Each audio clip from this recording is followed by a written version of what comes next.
স্থায়ী উপাচার্য নিয়োগ নিয়ে রাজভবনে রাজ্যপাল মুখ্যমন্ত্রী বৈঠক শেষ।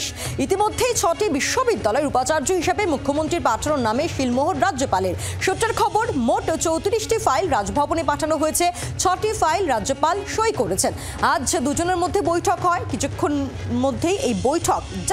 আগে এই বৈঠক শেষ হয়। মুখ্যমন্ত্রী মমতা বন্দ্যোপাধ্যায় তিনি বেরিয়ে গিয়েছেন রাজভবন থেকে। আজ রাজ্যপাল এবং মুখ্যমন্ত্রীর যে বৈঠক তা ইতিমধ্যেই শেষ হয়েছে। কথা বলবো, শ্রেয়সী গঙ্গোপাধ্যায় রয়েছেন আমাদের সঙ্গে টেলিফোনে, আমাদের প্রতিনিধি। শ্রেয়সী, কিছুক্ষণ আগেই বৈঠক শেষ হলো, বৈঠক থেকে কি উঠে আসলো, কি নির্যাস? দেখো, এখনো পর্যন্ত মুখ্যমন্ত্রী বা রাজভবনের তরফে কারোর তরফে নির্দিষ্টভাবে কিছু বলা হয়নি এই বৈঠকে যে নির্যাস সেটা নিয়ে। তবে এক্ষেত্রে যেটা আমরা জানি যে ইতিমধ্যেই যে রাজ্যপালের কাছে 34টা বিশ্ববিদ্যালয়ে স্থায়ী উপাচার্য নিয়োগ সংক্রান্ত মুখ্যমন্ত্রীর সই করা ফাইল ইতিমধ্যে পৌঁছেছে।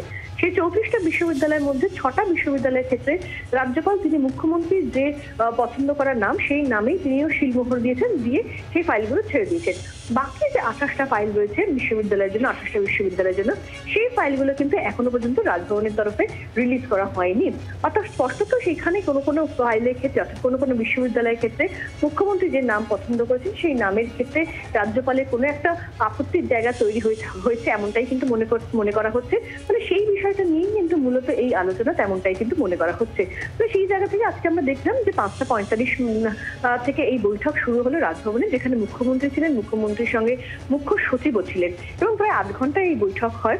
যদিও বেরোবার সময় মুখ্যমন্ত্রী তিনি নিজে এখনো পর্যন্ত তিনি সেক্ষেত্রে বেরোবার সময় তিনি কিছু বলতে চাননি এই বিষয়টা নিয়ে।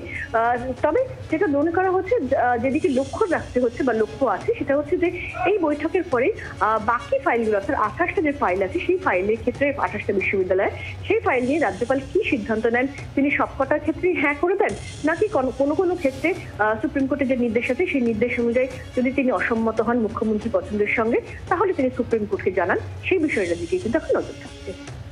ধন্যবাদ শ্রেয়সী। বাংলার আওয়াজ, বাঙালির আবেগ, জি 24 ঘন্টা।